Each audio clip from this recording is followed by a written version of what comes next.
가난한 유대인과 경건한 사람들과 또 장사에서는 날마다 만나는 사람들과 변론하니 어떤 에피쿠스와 수도와 철학자들도 바울과 쟁론할 때 어떤 사람은 이르되 이 말쟁이가 무슨 말을 하고자 하느냐 하고 어떤 사람은 이르되 이방 신들을 전하는 사람인가 보다 하니 이는 바울이 예수와 부활을 전했기 때문이로라.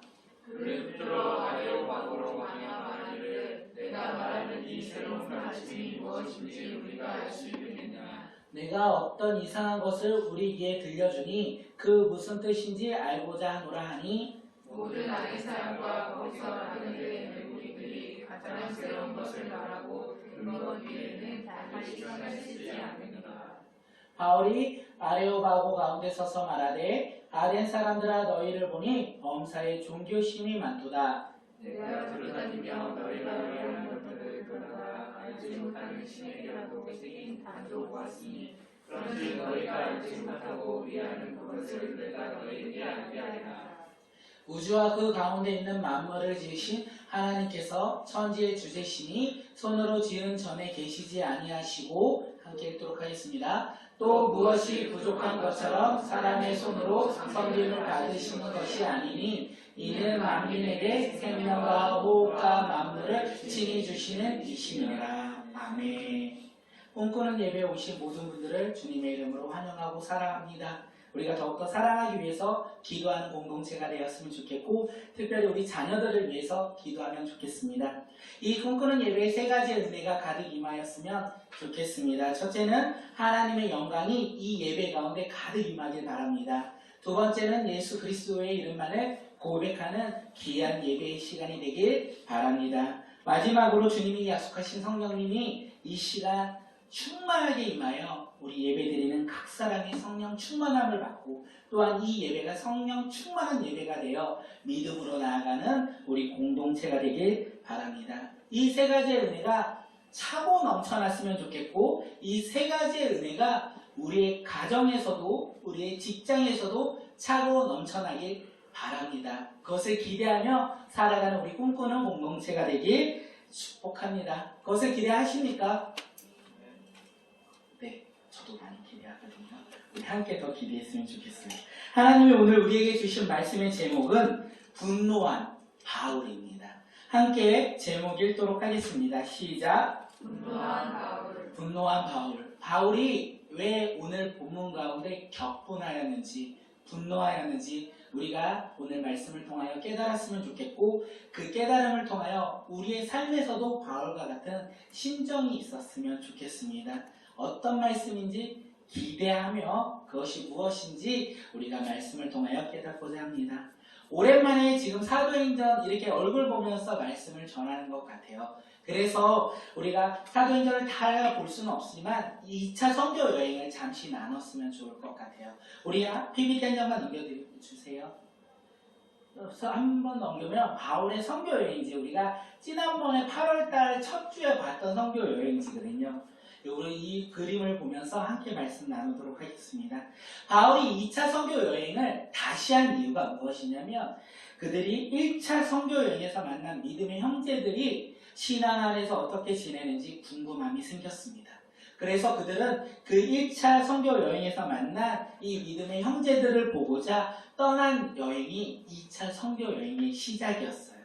바울은요 2차 선교 여행을 통해서 1차 선교지로 돌아가지 못했지만 거꾸로 그왔지만 그곳에서 여러 교회들을 방문합니다. 아시아에 있는 여러 교회들을 방문했고 그곳에서 복음을 전했습니다. 그들이 복음을 전할 때 교회는 믿음이 더 굳건해지고 수가 날마다 두흥하였더라 늘어났더라 라는 것을 우리가 말씀을 통해 깨달을 수 있습니다. 그런데 아시아에서 이렇게 복음을 전하고 있을 때 성령께서 아시아에서 더 이상 복음을 전하지 못하게 막으셨어요. 그리고 그들은 아시아에서 복음을 전하지 못하니까 점점 해변 땅가에 점점 그 도시로 가요. 그리고 드로아라는 해변 도시에 도착을 합니다. 아시아에서 복음을 못하고 그들은 복음을 전하고자 더 내륙 지역으로 가다 보니까 내륙의 끝인 드로아인 해변 도시에까지 이르게 되었다는 것입니다. 그리고 바울은 그 드로아에서 한밤중에 환상을 봅니다. 우리 다음 장이요. 함께 사도행전 16장 9절 읽도록 하겠습니다. 시작. 밤에 한 사람이 바울에게 보이니 마게도냐 사람 하나가 서서 그에게 청하여 이르되 마게도냐로 건너와서 우리를 도우라. 오늘 다음 장 사진 한번 다시 보여주세요. 네, 여기에 해변 도시에서 이제 환상을 보는데 저 옆에 해변 옆에 있는 마게도냐 유럽에서 지금 한 사람이 서서 이 환상을 통하여 바울을 부르고 있다는 거예요. 이 환상을 통하여 바울은 깨달음이 있었어요. 그것이 무슨 깨달음이었냐면 성령께서 왜 아시아에서 더 이상 복음을 전하지 못하게 하는가. 그 깨달음이 있었다는 거예요. 이 2차 선교 여행의 시작은 1차 선교 여행에서 만났던 형제들을 보고 싶어서 시작했던 이 선교 여행이었지만 하나님은 그것이 목적이 아니었다는 것을 깨달았습니다. 이 2차 선교 여행을 통하여 하나님이 그들을 부르신 이유를 깨달았어요. 그것이 무엇이냐면 마게도냐 유럽에서 복음을 전하여라. 이것을 깨달았던 것입니다. 이 깨달음을 통하여 바울은 순종하여 이제 마게도냐로 갑니다. 그들이 첫 번째 도착한 도시가 어디입니까? 빌립보였어요. 빌립보에서 루디아라는 여자를 만나요. 그곳에서 루디아에게 복음을 증거했고 그녀와 그녀 가족 가운데 복음을 전함으로 말미암아 그의 가정이 세례를 받고 예수님을 믿는 믿음의 가정이 된다는 것을 우리가 함께 나눴습니다. 그런데 그 좋은 일만 있었던 것이 아니라 그 빌립보에서 귀신 들린 여종에게 이 복음을 귀신이 떠나라라고 함으로 말미암아 그 여종의 주인들의 미움을 삽니다. 그 미움을 삼으로 말미암아 거짓 고발을 당해요. 그래서 감옥에 갇히죠. 그리고 그 감옥에서 간수를 만납니다. 하나님의 역사심을 통하여 간수에게 복음을 전하였고 그의 가족들에게도 복음을 전하였습니다. 그리고 그 가족들이 모두 다 예수님을 믿게 돼요. 그렇게 일어난 일이 빌립보에서 일어났고 그들은 빌립보를 떠나서 데살로니가로 갑니다. 데살로니가에서 그들은 또한 예수님을 전하여 예수님을 전할 때 두 부류가 나타난다는 것을 우리가 계속 알 수 있어요. 한 부류는 예수님의 복음을 듣고 믿음으로 변화된 자들이 있는 반면 예수님의 복음을 듣고도 믿음이 생기지 않는 사람들을 보는데 그 사람이 누구냐? 유대인이라는 것을 우리가 깨달아 알 수 있습니다. 바울의 이 복음을 듣고 유대인들은 믿지 않고 도리어 바울을 박해하고자 합니다. 그 박해하고자 할 때 믿음의 형제들이 이 바울 일행을 베레아로 보내요. 저 윗지역에 있는 데살로니가에서 베레아로 보낸다는 거죠. 그래서 이제 바울은 베레아로 갑니다. 그리고 바울은 베레아에서 무엇을 합니까? 또다시 복음을 전합니다. 그 복음을 전할 때 이 많은 사람들이 예수님을 믿는 소문이 데살로니가에까지 전해져요. 그러니까 이 데살로니가에서 이 바울을 싫어했던 믿지 않았던 복음을 믿지 않았던 유대인들이 열심을 내어서 베레아까지 와요. 그리고 소동을 일으켜서 바울을 잡고자 합니다. 그럴 때 놀랍게도 베레아에 있던 믿음의 형제들, 복음을 듣고 변화된 믿음의 형제들이 바울을 바다까지 데리고 가요. 그런데 그곳에서도 안전하지 않자 이제는 우리가 방금 읽었던 다시 말해서 아테네까지 그들을 데리고 간다는 것입니다. 우리는 여기에서 알 수 있는 게 무엇이냐면 바울은 날마다 복음을 전하였고 핍박도 받아왔다는 것입니다. 그런데 바울이 복음을 전할 때 흔들리지 아니했던 이유가 무엇일까? 우리는 그것을 깨닫는 믿음의 자녀들이 되었으면 좋겠습니다. 바울은요, 사명이 있었기 때문에 아무리 힘든 환경 가운데 그의 삶이 어렵고 지치고 핍박이 있을지라도 그는 복음을 전하였다는 것입니다. 만약에 사명이 없었다면, 그가 하나님의 부르심을 깨닫지 못하였다면 그는 그 사명을 감당하지 못했을 것입니다. 사랑하는 성도님들, 하나님이 우리를 하나님의 자녀로서 불러주셨고 하나님의 사명을 우리에게 주셨다는 거예요. 그리고 우리는 그 사명을 가지고 가정과 직장으로 나아간다는 것입니다. 그곳에서 복음 때문에 힘들고 어려움, 그리고 복음과 상관없이 나의 삶이 힘들고 어려울지라도 우리는 흔들리지 아니하고 지치지 아니하고 쓰러지지 않는 이유가 무엇이냐면 바로 하나님께서 우리를 부르셨고 하나님의 주신 사명이 있기에 우리는 각자의 삶에서 힘들지라도 포기하지 아니하고 주님 앞에 다시 나오고 복음을 증거하다가 핍박받고 복음을 증거할 때 야 됐어 난 안 믿어 너나 잘 믿어 이런 소리를 들을지라도 우리가 복음을 증거하는 것을 놓치지 아니하고 계속 전하는 것이 아닐까 생각합니다. 사랑하는 성도님들, 주님께서 우리를 하나님의 자녀로 불러주셨습니다. 그리고 바울에게만 사명을 주신 것이 아니라 오늘 우리에게도 사명을 주셨다는 거예요. 하나님이 주신 사명이 각자에게는 다를 수 있겠지만 크게 보면 하나님의 나라의 소망을 두고 살아가는 것이 아닐까 생각합니다. 그 소망을 가지고 그 기대를 가지고 살아가는 우리 꿈꾸는 교회와 공동체가 되었으면 좋겠습니다. 그럴 때 삶에서 힘듦이 있을지라도 삶에서 어려움이 있을지라도 우리가 이겨 승리하지 않을까 생각되어집니다. 그래서 우리가 주님을 믿음으로 나아갈 때 주님께서 주신 사명을 붙잡고 살아가는 믿음의 자녀들이 되길 바라며 우리 자녀들에게 하나님 나라의 소망을 가지고 살아갈 수 있도록 말씀 가운데 양육했으면 좋겠어요. 우리 자녀들이 이 세상을 살아갈 때 얼마나 힘든 세상을 살아갑니까? 코로나19로 우리도 겪어보지 못했던 것을 이 어린 아이들이 겪을 때 얼마나 힘들어하고 있습니까? 그 가운데 아이들에게 하나님의 자녀로서 거듭난 우리 아이들 그리고 하나님의 소망을 가지고 살아갈 수 있는 이 사명이 무엇인지 깨닫는다면 우리 아이들도 비록 어려운 환경이지만 그들 또한 하나님의 뜻에 따라서 승리하며 나아가지 않을까 생각되어집니다. 말씀 가운데 승리하는 꿈꾸는 교회와 공동체가 되길 기대하며 축복합니다. 오늘 말씀은 바울이 아덴에서 복음을 증거하는 내용입니다.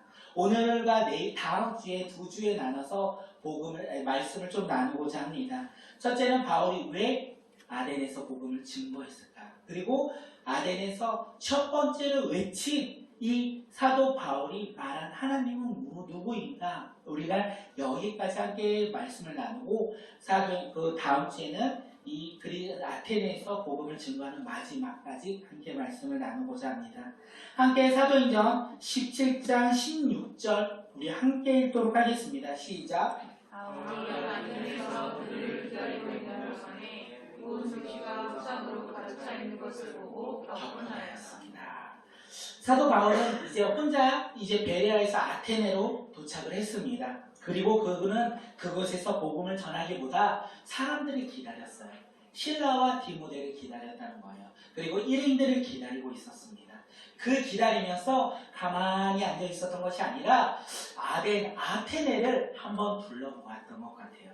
이 문화의 도시, 당시에 문화의 도시, 그 다음에 철학의 도시인 이 아테네에 왔으니까 바울이 지식자잖아요.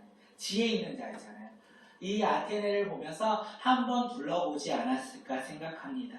구경하지 않았을까 생각이 되어집니다. 지금 바울이 둘러보고자 했던 이 아테네가 어떤 도시입니까? 그리스도의 현재의 수도이기도 하지만 고대에 널리 알려져 있던 도시가 바로 이 아테네였습니다. 아테네는 당시에 최고의 학문의 도시, 예술의 도시, 문화의 도시라고도 합니다. 아테네는 우리가 잘 몰라요. 그래도 한 번은 들어본 소크라테스나 플라톤이나 아리스토텔레스 같은 유명한 사람들이 활동했던 도시가 바로 이 아테네였습니다.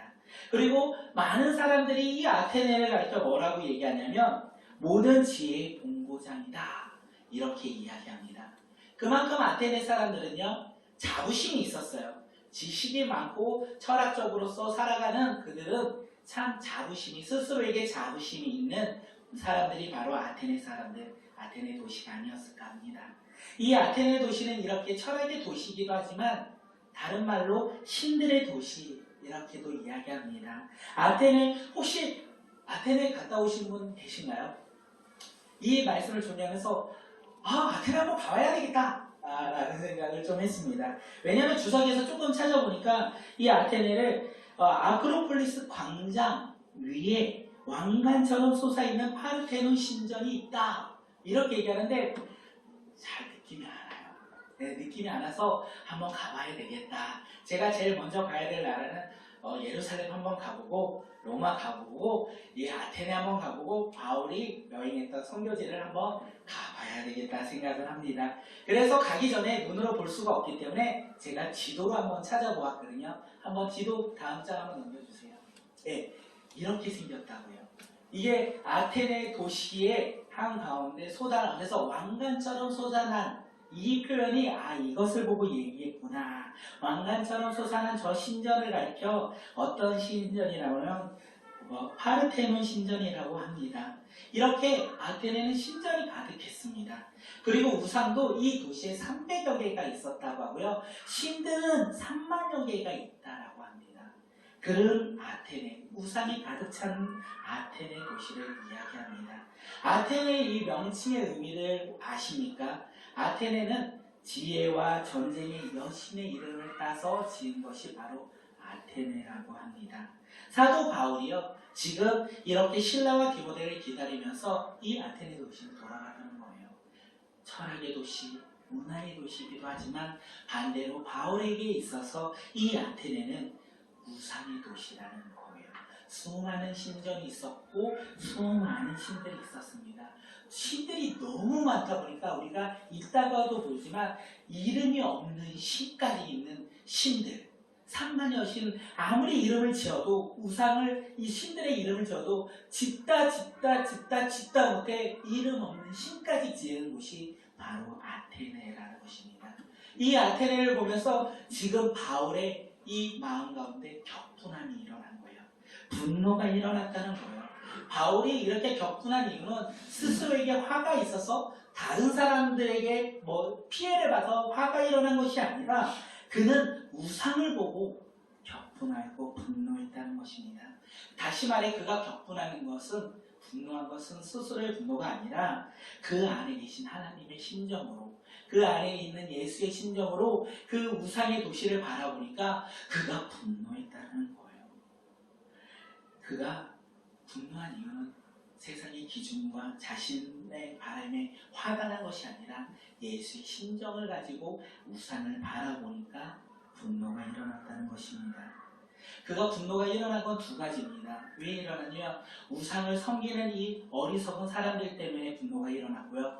하나는요, 이 아테네 도시를 우상화로 만들었던 이 사단 마귀를 바라보며 그는 분노가 일어났다는 것입니다.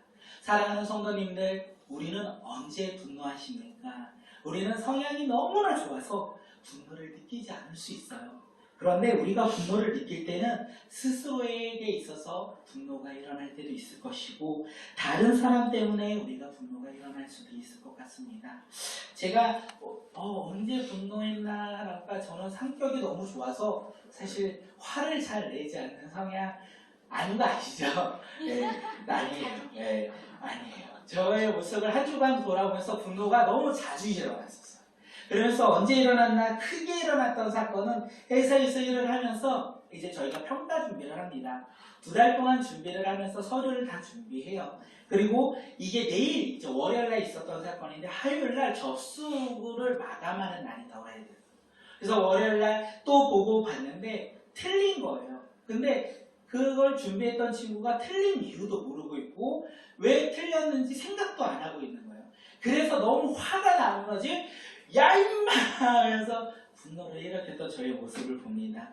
이 분노는요, 사실 생각해보니까 시간에 촉박함이 있으니까 여유를 가지 못해서 스스로에게 분노가 막 일어나니까 그것을 표출했던 저의 모습. 그리고 하나의 핑계를 더 대자면 그렇게 일을 하면서 스스로 열정이 있는 모습을 보이지 못하는 그 후배의 모습을 보니까 괜시리 더 열받는 저의 이 속 좁은 마음으로 분노가 일어났다는 것을 봅니다. 감정에 너무 쉽게 치우쳤던 저의 모습을 돌아보았습니다. 그리고 이때만 분노했나라고 생각해보니까 또 설교를 쓰다 보니까 왜 이렇게 많아요? 우리 사랑은 이 3남매, 누구는 4명째라고 4개를 가리키더라고요. 아직은 3남매니까. 우리 아이들을 볼 때 제가 너무 사랑해요. 너무 사랑해서 이들을 다 품어줄 것 같지만 말을 너무 안 들어요.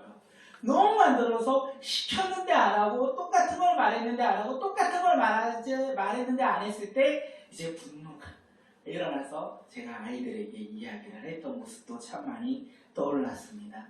이 세상을 살면서 스스로에게 또한 타인에게 분노를 되게 자주 느꼈던 게 저희 삶이었던 것 같습니다.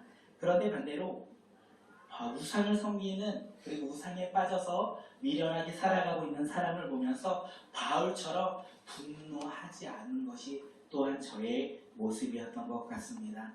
사랑하는 성도님들, 요즘에도 사실 우상 섬기며 살아가는 사람들이 얼마나 많이 있습니까? 영화를 찍을 때 수백억 대작을 찍겠다 하면서 이제 그 연애 프로그램에서 그 영화에 처음에 따라서 찍는 컷이 어느 컷인지 아세요? 돼지 머리를 놓고 거기에 돈 뽑고 우리 영화 잘 되게 해달라고, 안전하게 되라고, 그 다음에 흥행하게 되라고 그 돼지 머리에게 절을 하고 있는 거 우리는 보지 않았습니까? 그리고 제가 다른 설교를 들을 때 이렇게도 얘기하더라고요. 최첨단 비행기를 갖고 오고 헬리콥터를 데리고 와도 조종사들이 제일 먼저 하는 것이 무엇이냐면 이 비행이 상상 안전하게 되라고 보사 지내고, 그리고 그들에게 절하고 있는 것이 바로 우리네 지혜 있는 사람들의 모습이 아닐까 생각합니다. 그리고 건대를 제가 최근에 갔었거든요. 건대 그 거리에 무엇이 많이 생겼냐면 타로점을 보는 데가 그렇게 많이 생겼더라고요. 많은 사람들이 타로를 재미삼아보고 점을 그냥 흥미로 아니면 그렇게 재미로 보는 것이 많이 있지만 그것 또한 우상 앞에 나아가는 것이 아닐까 생각합니다. 돈이 있는 자나 없는 자나, 지식이 많은 자나 지식이 없는 자나, 많은 사람들이 우상 앞에 나아가 우상을 섬기고 있는 것이 바로 오늘의 우리의 현실이 아닐까 생각합니다. 세상이 아무리 지식이 많아도 하나님을 모른다면요, 이렇게 우상 앞에 나아가는 어리석은 사람이라는 것입니다.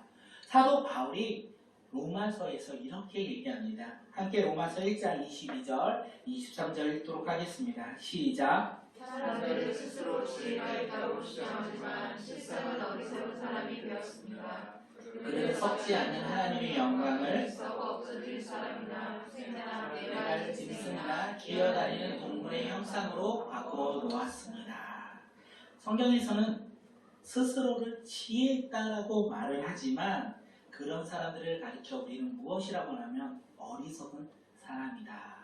하나님을 섬기지 아니하고 그들은 스스로 지혜 있어서 자신을 섬기고 동물로 만든 우상을 섬기며 살아가는 이 사람들을 가리켜 어리석은 사람이다 라고 이야기하는 것입니다. 이 어리석은 사람들을 보면서 지금 바울이 분노하고 있다는 거예요. 격분하고 있다는 거예요. 우리는 그런 사람들을 바라보면서 분노하고 계십니까? 격분하고 계십니까? 우리가 그런 사람들을 보면서 분노하여 그런 사람들에게 복음을 증거하며 살아가는 믿음의 자녀들이 되었으면 좋겠습니다. 그런 사람들을 향하여 아니다, 너네들이 잘못 알고 있다, 그것은 잘못된 것이다, 그러면서 예수와 그 예수의 복음을 증거하며 살아가는 믿음의 자녀들이 되길 바라겠습니다. 사도 바울이 그랬어요. 사도 바울이요, 이렇게 분노하고 화만 낸 것이 아니라 그들과 함께 이제 논쟁하기 시작합니다. 복음이신 예수 그리스도를 전하기 시작한다는 거예요. 유다인의 회당에 들어가서 유대인들에게 복음을 전했고요, 경건한 이방 사람들에게도 복음을 전하였다는 것입니다. 또한 장터에서 날마다 만나는 사람들과 변론했어요. 니네들이 알고 있던 그 수많은 철학들과 잘못됐다, 오직 예수 그리스도만이 하나님께 영광 돌리며 살아가는 것이다 라고 변론했다는 것입니다. 또한 바울은요, 어떤 에피쿠로스와 스토아 철학자들과도 쟁론했다라고 되어 있어요. 바울과 쟁론했던 이 에피쿠로스와 이 사람들이 누구냐면 그냥 감정에 그리고 쾌락에 중심을 두고 살아가는 사람들을 가리켜 이야기하는 거예요. 공포와 죽음의 염려로부터 벗어나 행복한 삶을 살 수 있는 방법이 무엇이냐? 바로 쾌락이다 라고 주장하는 그들에게 예수의 이름을 전했고요. 그리고 다른 이 스토아 철학자, 이성과 금욕과 그 다음에 도덕적인 것을 주장하는 사람들에게도 예수 그리스도의 이름을 증거했다는 것입니다. 이 두 학파가 당시 아테네를 이끌어 나가는 학파였습니다. 그리고 그 철학자들은 이 바울과 논쟁을 하면서 바울을 가리켜 이 말쟁이야 라고 이야기했다는 거예요. 그들은 이 바울이 전하는 이 이방인 신 예수를 지금 듣고 그 들음으로 말미암아 이 바울을 가리켜 이 말쟁이야 라고 이야기하고 있습니다. 말쟁이란 의미가 무엇인지 아십니까? 이 당시의 말쟁이는요, 자기의 주장도 없이 이것저것 주워와서 그냥 자기의 생각인 척 말하는 사람을 가리켜 말쟁이야. 다시 말해서 사기꾼이야. 다시 말해서 이거 떠벌이야. 아무 의미 없는 말을 떠버리는 떠벌이야 라고 말하는 사람을 가리켜 말쟁이야 라고 얘기합니다. 사도 바울이 말쟁이입니까? 우리는 사도 바울이 말쟁이가 아니라는 것을 알고 있습니다. 사도 바울이 지금 그들에게 전하는 예수와 부활이 거짓이 아니며 그것이 복된 소식이라는 것을 우리는 누구보다 잘 알고 있습니다. 그런데 이 말을 우리의 삶으로 조금 적용하면, 저 히터 좀 꺼주시면 감사할 것 같아요. 우리 삶으로 잠깐 적용하면 세상 사람들은 우리를 가리켜 입만 살았네, 물에 빠지면 입만 떡이네 이렇게 이야기하지 않습니까? 다시 말해서 이렇게 이야기하는 것을 가리켜 무엇이라고 하냐면 이 말쟁이야 라고 이야기하는 거예요. 행동이 없는 삶, 그리고 우리가 말만 있지 행동과는 전혀 다른 모습으로 살아가는 것, 말과 전혀 다른 모습으로 살아가는 사람을 가리켜 말쟁이야 이렇게 우리를 가리켜 얘기하는 것 같습니다. 사랑하는 성도님들, 우리 꿈꾸는 교회 성도님들은 말만 하는 어리석은 말쟁이들이 되지 않았으면 좋겠습니다. 우리가 복음이신 예수 그리스도를 우리가 고백하며 증거하며 살아갈 때 우리의 삶에서도 그렇게 믿음으로 살아가는 믿음의 자녀들이 되길 바라겠습니다. 그냥 복음이신 예수만 전하며 그냥 나의 행동은 그거와 상관없이 살아가는 개차반처럼 살아가는 그런 어리석은 모습이 아니라 우리가 선포한 대로 우리가 삶에서 순종하며 살아가는 믿음의 자녀들이 되길 축복합니다. 지금 아테네 사람들은요, 바울이 전하는 이 예수와 부활의 메시지를 듣고요, 더 듣고 싶었어요. 왜냐하면 그들이 전한 이 바울이 전하는 것을 가리켜 이 아테네 사람들이 뭐라고 하냐면 이상한 것이다 라고 이야기했기 때문에 그렇습니다. 그리고 이 이상한 것을 더 듣고 싶어 했어요. 왠지 아십니까? 함께 사도행전 17장 21절 우리 함께 읽도록 하겠습니다. 시작. 모든 아테네 사람과 거기에 살고 있는 외국 사람들은 무엇이나 새로운 것을 바라고 듣는 일로는 세월을 보내는 사람들이었다. 네, 그 당시 아테네 사람들은요, 새로운 것에 관심이 많은 사람들이었다는 것입니다. 그래서 바울이 전한 이 이상한 것을 새로운 것이라 반영했고, 이 새로운 것이 무엇인가? 그래서 믿고자 했던 것이 아니라 한번 나랑 싸워보자, 나랑 말다툼 한번 해보자, 토론해보자, 이런 개념으로 지금 사도 바울의 이야기를 듣고자 했다는 것이에요. 아테네 사람들은 이렇게 새로운 문물에 관심이 많았어요. 언제나 새로운 철학과 새로운 문화와 새로운 과학에 관심이 많았던 사람들입니다. 그것이 너무나 좋은 것 같아요. 새로운 철학, 새로운 문화, 새로운 과학, 이런 것을 우리가 배우면서 새롭게 한 걸음 앞으로 나아가는 것이 우리의 삶이 아닐까 생각합니다. 옛것에만 기대하며 옛것만 바라보며 살아간다면 우리는 발전 없는 삶을 살지 않을까 생각합니다. 그런데 복음은요, 새롭지 않다는 거예요. 복음은요, 새로운 소식이 하나도 없다는 거예요. 이 세상의 문화와 다르게 복음은 언제나 새로운 것이 없고 옛 것이라는 것입니다. 사도 바울이 전할 때나 그리고 우리가 지금 2020년을 살아가는 우리가 전하는 복음이나 변함이 없다라는 사실입니다. 그런데도 많은 사람들이 외칩니다. 새로운 복음이 있어, 새로운 사실의 복음이 있어, 새로운 종교가 있어, 이러면서 우리들에게 이야기를 한다는 거예요. 새로운 것이 있어라고 하는 그 종교를 가리켜 우리는 뭐라고 얘기하냐면 가짜가 나타났구나, 이단이 나타났구나, 사이비가 나타났구나. 왜냐하면 복음은 새 것이 없기 때문에 그렇습니다. 우리 함께 사도행전 4장 12절 읽도록 하겠습니다. 시작. 다른 이로서는 구원을 받을 수 없나니 천하 사람 중에 구원을 받을 만한 우리에게 주신 일이 없음이라 하였더라. 이 다른 이름은 지금도 없다라는 것입니다.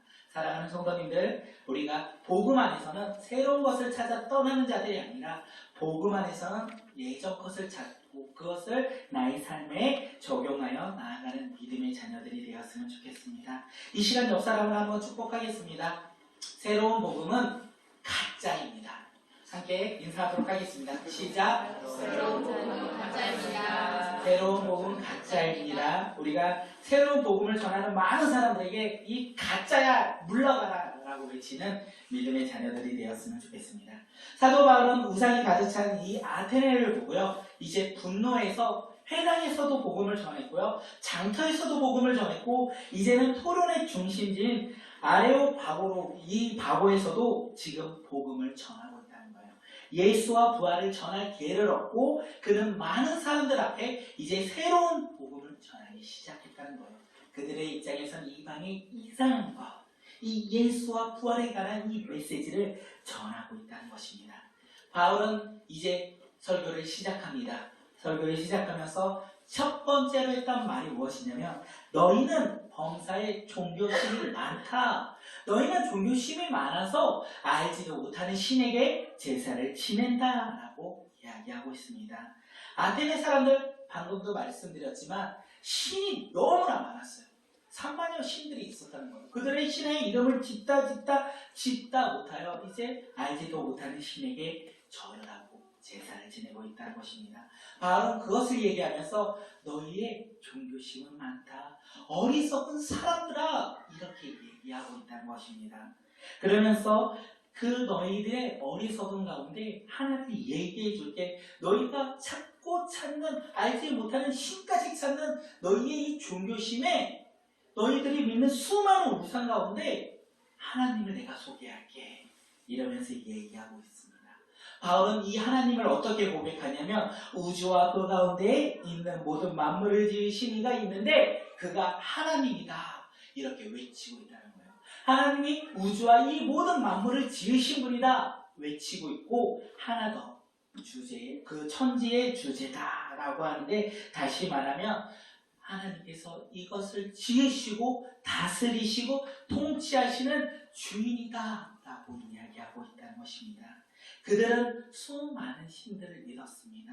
여기에서는 이 신이 나에게 잘해줄 거야, 여기에서는 이 신이 나에게 잘해줄 거야, 알지도 못하는 신에게 제사를 하면 나에게 잘해줄 거야 라고 했는데, 바울은 그들을 향하여, 아니, 그 신들은 다 잘못된 것이고 오직 이 세상을 만드신, 그리고 다스리시고 주인 되신 하나님이 계셔, 이렇게 외치고 있다는 것입니다. 그리고 바울은 이야기해요. 뭐라고 하냐면, 아테네에 있는 사람들은요, 신이 어디에 있다? 신전에 있다라고 생각했어요. 그런데 바울은요, 내가 말하는 하나님은 이 신전에 있는 하나님이 아니라 사람들이 만든 신전에 있는 것이 아니라 어디든 계신 분이야. 하나님은 우리가 만든 곳에 계시지 않아 라고 얘기합니다. 사랑하는 성도님들, 이 말씀을 우리 삶에 적용하면 하나님은요, 교회만 있지 않으세요. 우리 가정에도 있고, 우리가 간 그 직장에도 있고, 우리가 만난 그 사람과의 관계성에도 하나님은 언제나 우리와 함께 하신다는 것입니다. 우리는 어떻습니까? 우리는 혹시 하나님을 내가 만든 신으로 생각해서 예배당에만 있어, 어디에만 있어, 이렇게 생각하고 살아가고 계시는 것은 아닙니까? 오늘 바울은 그렇게 생각하는 아테네 사람들에게 이야기하고 있다는 거예요. 하나님은 너희가 생각하는 곳에 있는 것이 아니라 언제 어디서나 함께 하시는 분이야. 너희가 혼자 있을 때도 그 하나님은 함께 계셔. 우리의 삶에서도 그렇다는 것입니다. 우리의 가정 가운데, 우리의 어떤 삶에 언제나 함께 하시는 그 분이 바로 하나님이시라는 것입니다. 그 하나님과 날마다 동행하십니까? 그 하나님과 언제나 함께 하십니까? 사도 바울은 이 하나님을 가리키며 이분이 너희와 언제나 함께 하셔, 그리고 나와 함께 하셔, 이렇게 얘기하듯이 오늘 우리도 그 하나님과 날마다 동행하며 살아가야 된다는 것입니다. 말씀을 듣고 우리의 삶에서 날마다 그 하나님과 동행하는 축복이 차고 넘쳐나길 기대하며 축복합니다. 그리고 이 아테네 사람들은 신들을 어떻게 생각하냐면, 내가 뭔가 드려야지 이 신들이 나에게 뭔가 해주실 것 같아. 그래서 무언가를 드려야만 그 신들이 내가 원하는 것을 들어주셔. 전쟁이 일어났을 때 우리가 신한테 드리면 그 전쟁에서 이길 수 있도록 우리와 함께 이렇게 생각하고 있다는 것입니다. 그런 사람들에게 사도 바울이 이야기해요. 하나님은 인간에게 무엇을 받고자, 사람들에게 무엇을 원하는 분이 아니라 이 사람들에게 생명도 주고 호흡도 주고 만물을 주는 분이 바로 하나님이야. 너희가 믿는 그 신은 너희가 드려야만 응답하지만 내가 믿는 그 하나님은 이 세상 모든 사람들에게 생명과 호흡과 만물을 주시는 분이야. 너희의 신 가운데 한 분이 하나님이 아니라 너희의 신들은 잘못됐고 내가 전하는 이 하나님이 유일한 하나님이시고 신이라는 것을 너희들이 믿었으면 좋겠어 라고 하면서 지금 설교를 시작하고 있습니다. 사랑하는 성도님들, 지금 바울이 아테네 사람들에게 이야기하듯이 오늘 우리에게도 이야기하는 것이 아닐까 생각합니다. 우리가 믿는 그 하나님은요, 나의 것을 원하는 것이 아니라 나의 작은 재물을 주님 앞에 드리며 나 주님 앞에 나의 신앙을 고백해서가 아니라 주님께서 우리의 모든 것을 주관하시고 우리의 모든 것을 이끌어 나가시는 것을 우리가 깨달아 그것을 고백하며 그것에 순종하며 살아가는 믿음의 자녀가 되기를 원하시지 않을까 생각합니다. 오늘 우리가 그렇게 믿음으로 결단했으면 좋겠어요. 바울은요, 분노했습니다. 우상이 가득한 아테네를 보고 우상을 섬기는 그 아테네 사람들을 보고 분노하였고 그 분노로 말미암아 복음을 이제부터 전하기 시작했다는 거예요. 우리의 삶에서도 우상을 섬기고 우상 앞에 나아가는 사람들을 바라보며 우리가 분노했으면 좋겠습니다. 그리고 그들에게 우리가 믿는 그 예수와 우리가 그 부활의 예수인 그 예수의 복음을 담대히 증거하며 전하는 믿음의 자녀들이 되었으면 좋겠습니다. 오늘 이 시간 우리가 함께 찬양할 텐데 우리가 하나님